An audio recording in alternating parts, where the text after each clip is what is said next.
শিকলি আৰু খবৰ 24/7 অসমৰ চুতীয়া উদ্যোগত আমি প্ৰথমবাৰৰ বাবে 10জন নিৰ্বাচিত কবিৰ কবিতা পাঠ কৰিবলৈ আমি আগবাঢ়িছোঁ আৰু আমি এইটো কৈছোঁ যে সৰ্বসাধাৰণতে কবিতা পাঠ হয় কবিয়ে কবিতা পাঠ কৰি গুচি যায় বাকী সকলৰ কথা শুনিবলৈ কাৰো ধৈৰ্য নাথাকে কিন্তু আমি এনেকুৱা এটা প্ৰচেষ্টা লৈছোঁ যিটো প্ৰচেষ্টা 10জন নিৰ্বাচিত কবি আহিব 10জনে 10জনৰ কবিতা শুনিব আৰু সেই 10জন কবিৰ কবিতা এজন পৰ্যালোচকে তেখেতসকলৰ সন্মুখত সমালোচনা কৰিব হয়তো এইটো এটা হ'ব কাব্যযাত্ৰাৰ প্ৰথম খোজ গতিকে আমি বিশেষকৈ এইটো কৈছোঁ যে নৱপ্ৰজন্মৰ 4-5 গৰাকী কবিৰ সৈতে আৰু প্ৰতিষ্ঠিত কবিৰ আমি এই কাব্যপাঠৰ অনুষ্ঠান আৰম্ভ কৰিছোঁ যাতে ইয়াৰ পৰা এটা বাৰ্তা য'ত গোটেই অসম ব্যাপী পৰক আচলতে কবিতা পাঠৰ অনুষ্ঠানটো এনেকুৱাই হ'ব লাগে আৰু সেইবাবে আমি অনুষ্ঠানটো শৰতৰ লৈছোঁ কাৰণে আমি নাম দিছোঁ শাৰদ সন্ধ্যা আপোনালোকক আমি এইটোৰ বাবে কৈছোঁ 10 গৰাকী নিৰ্বাচিত কবিৰ কবিতা পাঠ আচলতে এইটো নহয় আমি সৰ্বসাধাৰণতে দেখি থাকোঁ কবিতা জগতত কবিতা পঢ়ে আঁতৰি গুচি যায় আকৌ যেনেকৈ এজনে পঢ়ে পিছজন গুচি যায়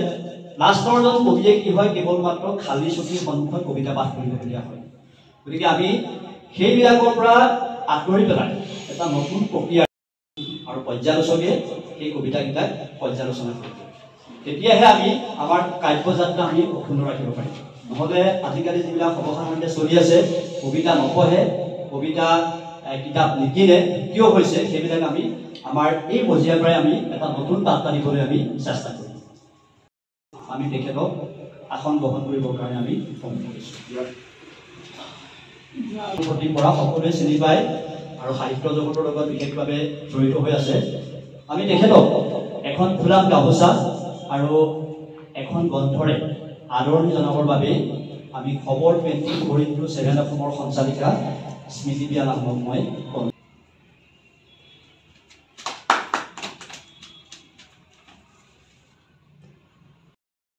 আমাৰ কেৱল মাত্ৰ আমাৰ ইয়াত চলিব কবিতা পাঠ আৰু কবিতা পৰ্যালোচনা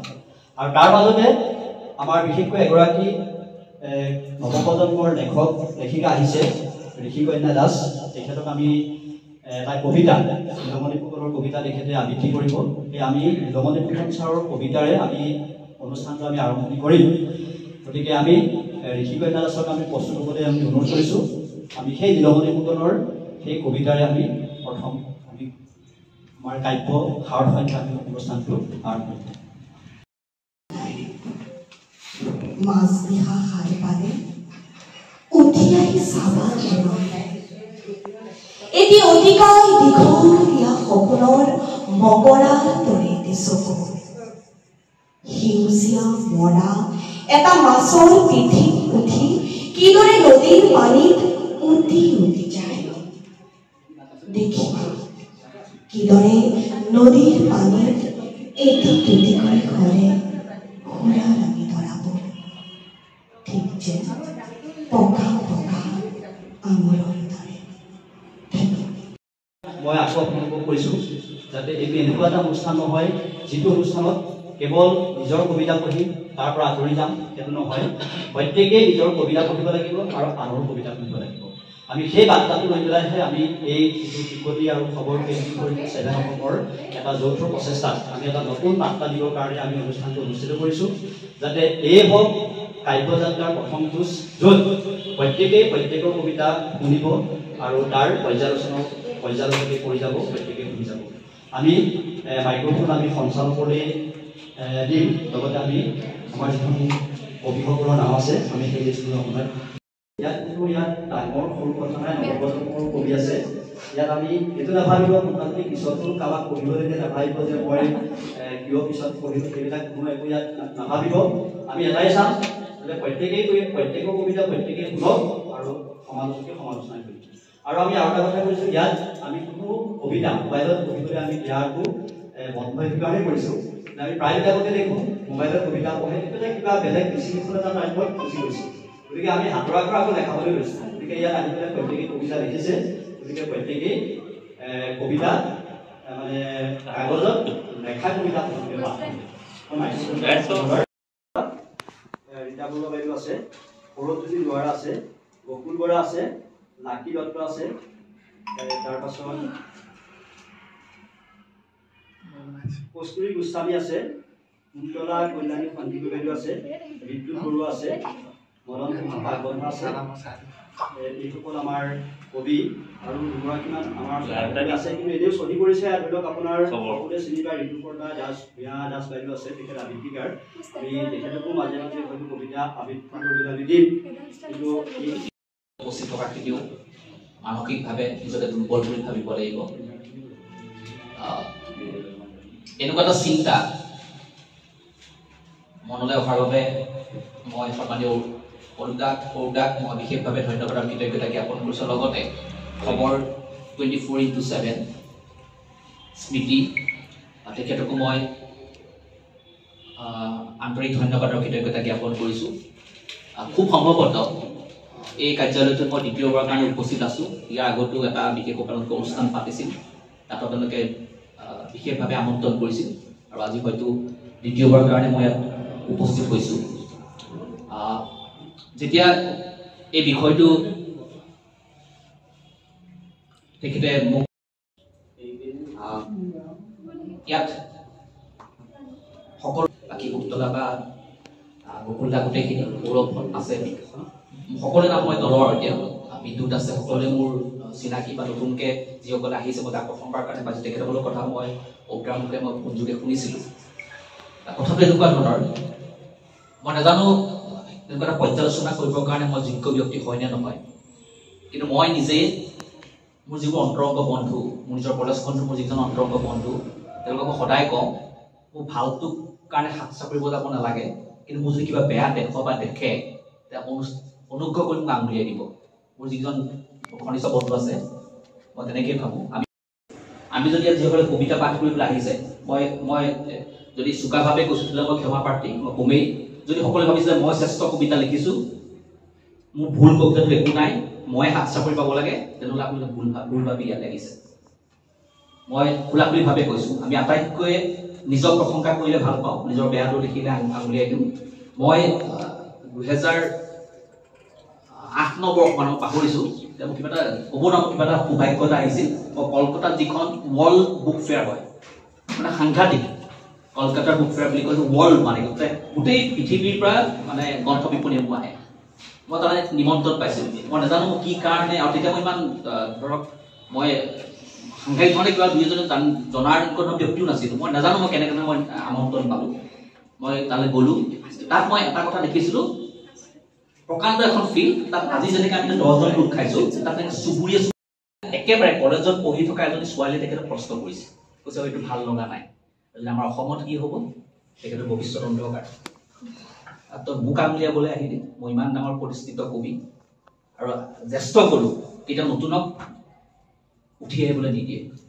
আৰু মই ক'বলৈ অপ্ৰিয় কথা কওঁ, হয়তো সেইখিনি অপ্ৰিয় হ'ব পাৰে, কিন্তু হয়তো আপোনালোকে নিজৰ বুকুত হাতখন দিয়ে তেতিয়াহ'লে পাৰিব যে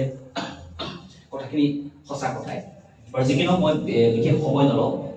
মই এটাই অনুৰোধ কৰিছোঁ, এই যে মোবাইলত চোৱা নোচোৱা কথাটো যদি ভাবিছিল মই নাজানো, কিন্তু মই তেখেতক কৈছিলোঁ যে কিন্তু মোবাইলত চাই পেলাই যে কোনো কবিতা পাঠ নকৰে, এইটো আপুনি এটা ইনষ্ট্ৰাকশ্যন দিব। আৰু পাৰিলে যে মই শুনি নাজানো, যদি নাপাওঁ মই শুনিয়ে মই যিখন ক'ব পাৰোঁ। আপোনালোকে চাবচোন, আমি যেতিয়া ডাঙৰ মললৈ যাওঁ, ইয়াতে এখন ভি-মাৰ্ট আছে, তেতিয়া আমি শৰৎকালে চন্দ্ৰাৱলী ৰাতি দিব্য ৰাসক্ৰিয়া কৰি নাহৰি। শৰৎকালে চন্দ্ৰাৱলী ৰাতি দিব্য ৰাসক্ৰিয়া কৰি নাহৰি। শাৰদীয় ঋতুপন ৰাতি পূৰ্ণ চন্দ্ৰৰ ৰূপৱালী আৱেশত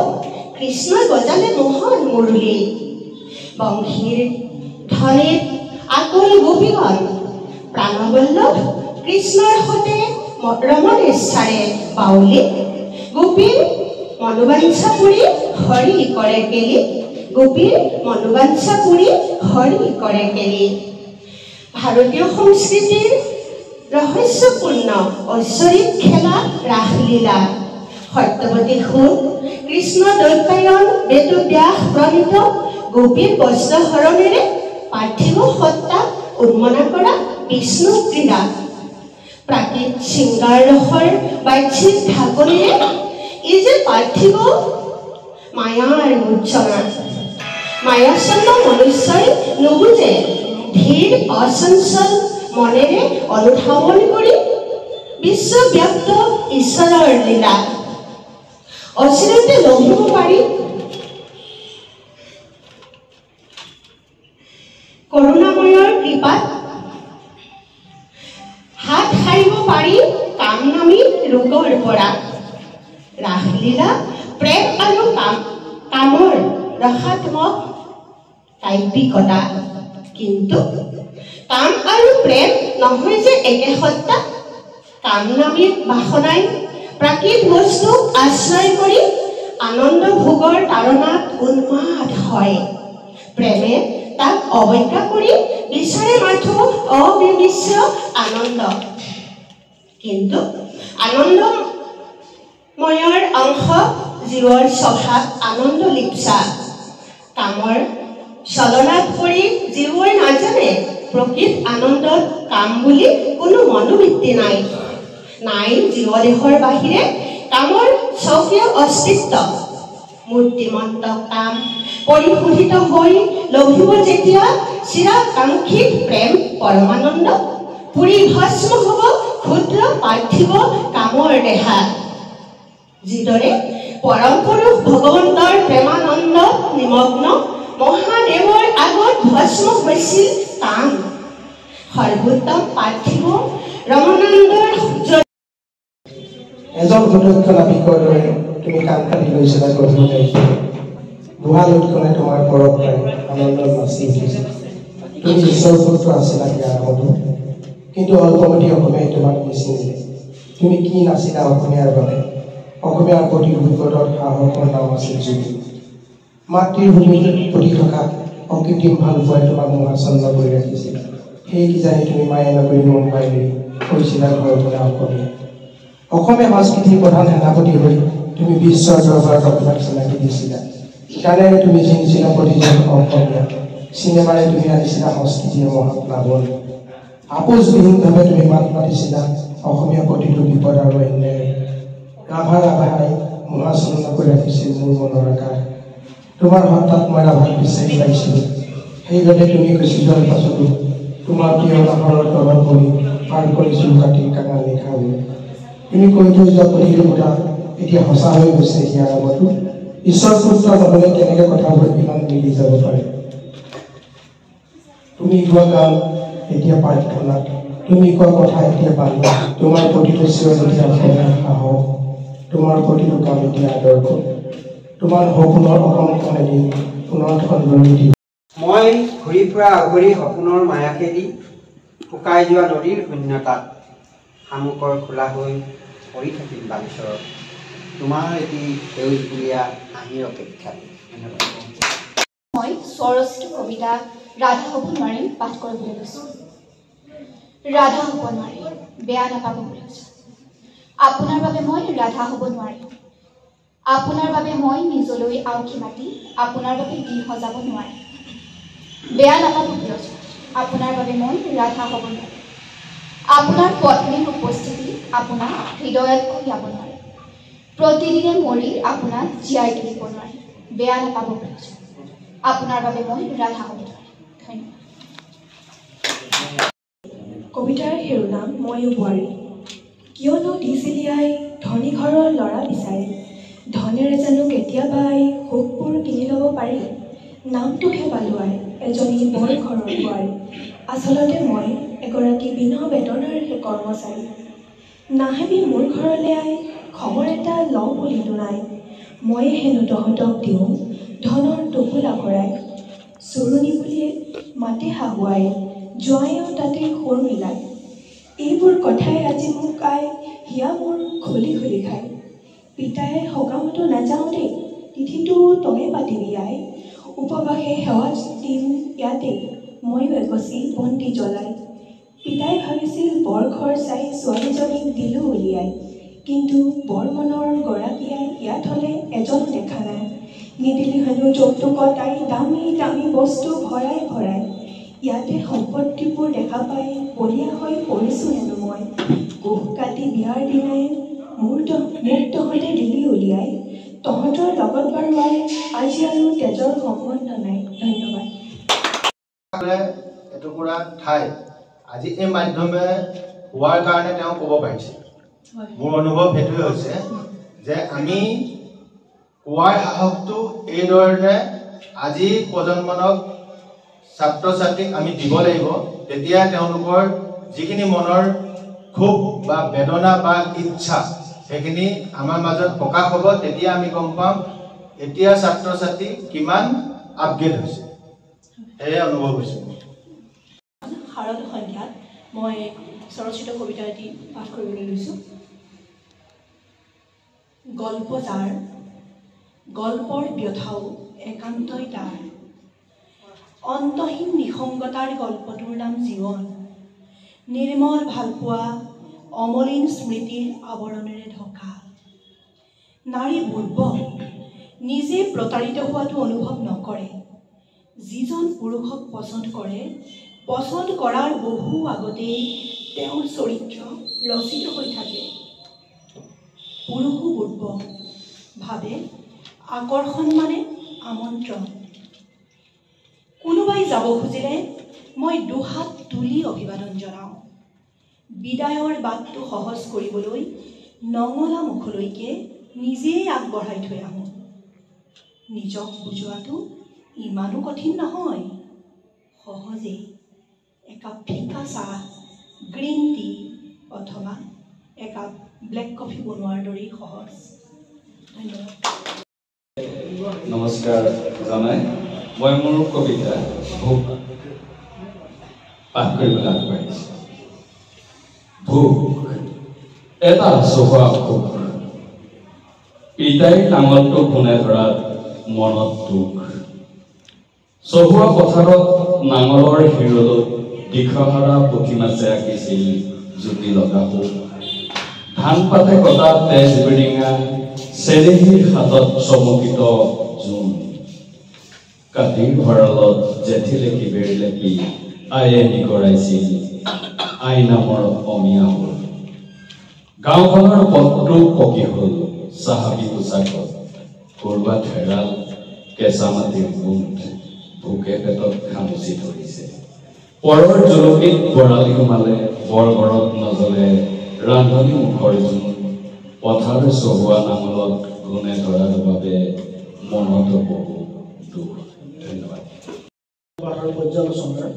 আৰু সন্ধ্যা অনুষ্ঠানৰ সন্মানীয় সঞ্চালক মহোদয় মঞ্চৰ উপদিষ্ট প্ৰেছ ক্লাবৰ সন্মানীয় সভাপতি আৰু আপুৰ উপদেষ্টা মহোদয়কে মুখ্য কৰি মঞ্চৰ সন্মুখ ভাগৰ আসনত বহি থকা সকলোলৈকে মোৰ তৰফৰ পৰা মান্য অনুসাৰে শ্ৰদ্ধা ভক্তি আৰু সেৱা জ্ঞাপন কৰি মোৰ অনুভৱ পাঠ কৰিবলৈ লৈছোঁ মোৰ অনুভৱৰ শিৰোনাম নৈ শব্দৰ মালিকা শব্দৰ গভীৰ সোঁতত ভাহি থকা জীৱন অন্তৰৰ গভীৰ ৰাগত নীৰৱতাৰ সৰ্বশ্ৰেষ্ঠ সুৰৰ ধ্বনি যি ধ্বনিৰ উৎস বিগলিত জোনাক ৰিক্ত হয় শব্দৰ ভাণ্ডাৰ কৰ্ণকুহৰত গুঞ্জৰিত এক অস্পষ্ট মন্ত্ৰপুত সুৰীৰা ৰাগ এই ৰাগৰ ধ্বনিত মুক হয় অশান্ত সময় নৈ শব্দই শূন্যতা নহয় ৰিক্ততাৰ পৰা পূৰ্ণতালৈ এক অন্তহীন সৃষ্টিৰ বীজ য'ত তিমিৰ তমোহা নাশি অংকুৰিত এক সপোন প্ৰশ্নবোৰ শূন্যত ওলমি ৰয় উত্তৰবোৰত প্ৰশ্নবোধক স্বপ্নৰ মাজত দিবা স্বপ্নৰ জটিল অংক নৈ শব্দত নিজকে বিচাৰোঁ নিজকে হেৰুৱাওঁ শব্দৰ মাজত শব্দৰ কোলাহলৰ সীমাত ৰৈ এক জটিল প্ৰশ্ন শব্দ সঁচানে নৈ শব্দত মই শুনো সময়ৰ স্পন্দন যুগসন্ধিৰ সীমাত মায়াবী এক প্ৰতিধ্বনি সময়ৰ খোজত জীৱনে সলাই খোজ নৈ শব্দৰ শক্তিত ভস্মীভূত শব্দ আই তই যে বহাগৰ এফাল কটাবি জুইৰে আঙুলি হৈ জিলিকিছিল তোৰ অতল স্পৰ্শী বুকু যিদিনা মই শুৱনি কৰিছিলোঁ তোৰ হাতটিত গোলা ৰ'দৰ পোহৰত তই জলফাই ৰঙী সাজ পিন্ধি গুণগুণাই গাইছিলি নিচুকনি গীত আমাৰে মইনা শুবয়ে বাৰীতে বগৰী ৰুবয়ে বাৰীৰে বগৰী পকি সৰি গ'লে মইনাই বুটলি খাবয়ে মই মূৰৰ চুলি খামুচি অপলক নেত্ৰে চাই আছিলোঁ তোক তই বাৰু বেলিটোৰ আনফাল পিতাই দিলি নেকি বুকুখন দুহাত কৰি পথাৰৰ আলিত বহি মোক পিয়াহ দিওঁতে তোৰ ওঠৰ একৈয়া বুটলা হাঁহিবোৰ গলিছিল আঘোণৰ পথাৰ চাওঁতে তোৰ পিঠিত মই এক সুন্দৰ বোজা আই তোৰ ৰ'দে ৰগি মৰা মনত আমি সদায় সুৰৰ নিষ্পাপ ইলিজি গাখীৰ গোৱাৰে সন্তুষ্ট হোৱা তোৰ মনটো চন্দ্ৰকান্তি পোৱাৰ দৰে আই আঙুঠাত সলকি পৰা তোৰ বুকুৰ কামিহাৰত আমাক খুৱাই নিতৌ অনুশীলনৰ স্বৰ্ণ সমৃদ্ধি বাহ কি যে অমীয়া মাত আই মোৰ বাবে প্ৰসাৰিত আজিও পাঠ পৰ্যালোচনাৰ সঞ্চালক ডাঙৰীয়া প্ৰেছ ক্লাবৰ সভাপতি জনোৱাল ডাঙৰীয়া আৰু ইয়াত কবিতাৰ পাঠ কবি শ্ৰদ্ধাৰ প্ৰত্যেকজন কবিলে পাৰম্পৰিক শ্ৰদ্ধা আৰু কৃতজ্ঞতা জ্ঞাপন কৰিছোঁ জীয়াই থাকিবলৈ কিছু দুখ কিছু অসুখৰ প্ৰয়োজন হয় আমি নিমন্ত্ৰণ ৰক্ষা কৰা যিহেতু আমি শব্দৰ বেপাৰী আমাৰ সামাজিক কামে টনা আজৰা কৰি থাকে সেইকাৰণে আমি অহাত কিছু পলম হ'ল তাৰ বাবে আমি দুখিত ক্ষমাপ্ৰাৰ্থী আমাৰ জ্যেষ্ঠ সতীৰ্থ বকুল বৰাৰ কবিতা পাঠৰ পৰা আমি কিছু শুনি আহিছিলোঁ তাৰ আগত কেইবাগৰাকীয়ে পঢ়ি গৈছিলে যদিও আমাৰ দুৰ্ভাগ্য আমি তেখেতসকলৰ ৰস পান কৰিবলৈ সক্ষম নহ'লোঁ যি কি নহওক বকুল বৰাৰ ডাঙৰীয়াৰ পৰা শেষৰ ডক্টৰ বাইদেউলৈকে যি শুনিল সেইখিনি আমি কৃতাৰ্থ হৈছোঁ যে আমি কবিতাৰ ৰস পান কৰিবলৈ পালোঁ এতিয়া কথা হ'ল পৰ্যালোচক ডাঙৰীয়াই প্ৰতিজন কবিৰ কাব্যৰ দিশখিনি পৰ্যালোচনা কৰি গৈছে আমি দুগৰাকী কনিষ্ঠ তেওঁলোকৰ কবিতা শুনিলোঁ এটা দিশত ঠিক যে কবিতা লিখাৰ কিছু বয়স থাকে কাৰণ শৈশৱ কৈশোৰ যৌৱন বৃদ্ধ তাৰ মাজত কিছু শব্দৰ তাৰতম্য হয় চিন্তাৰ তাৰতম্য হয় আমাৰ দুগৰাকী আমি শুনা দুগৰাকী কবিৰ বয়স অনুযায়ী কিছু চিন্তাধাৰা উন্নত হৈছে কিন্তু বয়সে সেই কথাখিনি ক'বলৈ সামাজিকভাৱে কিছু বিব্ৰত হ'বলগীয়া হয় কিন্তু আমি আশা ৰাখিম যে তেওঁলোকে তেওঁলোকৰ প্ৰতিভা কোনো কাৰণতে মৰহিব দিব নালাগে কাৰণ যিমানেই সমালোচনা হয় সিমানেই উন্নতিৰ পথত আগবাঢ়িব কাৰণ সমালোচনাবিহীন জীৱন কিন্তু কোনো কাৰণতে সফল হ'ব নোৱাৰে যিমানে সমালোচনা হয় কাৰণ আমি নিজে দুটা চকুৰে দেখোঁ আমাক 100টা চকুৰে দেখে গতিকে আমি সেইটো কাৰণে যিমান পৰা যায় সমালোচনা গ্ৰহণ কৰিব লাগে হয় কিছুমানে নেতিবাচক সমালোচনা কৰিব কিছুমানে ইতিবাচক কৰিব আমি কিন্তু দুটা সমালোচনা হজম কৰিবলৈ শক্তি ল'ব লাগিব কাৰণ কবিসকলৰ দৰে ডাঙৰ শক্তি আছে কাৰণ ইয়াত প্ৰতিজনে সমাজলৈ এটা বাৰ্তা প্ৰেৰণ কৰিছে সেই বাৰ্তাটো গ্ৰহণ বেলেগ বেলেগ ধৰণে কৰিব পাৰে কাৰণ মানুহৰ মনৰ চিন্তাধাৰা চবৰে একে নহয় যদি হ'লহেঁতেন আমি হয়তো আজি কবিতাৰ যোগেদি কিছুমান বিস্ফোৰণ ঘটাৰ প্ৰয়োজন নহয় সেইখিনি দিশৰ পৰা আমি আমাৰ অনুজ দুগৰাকী কবি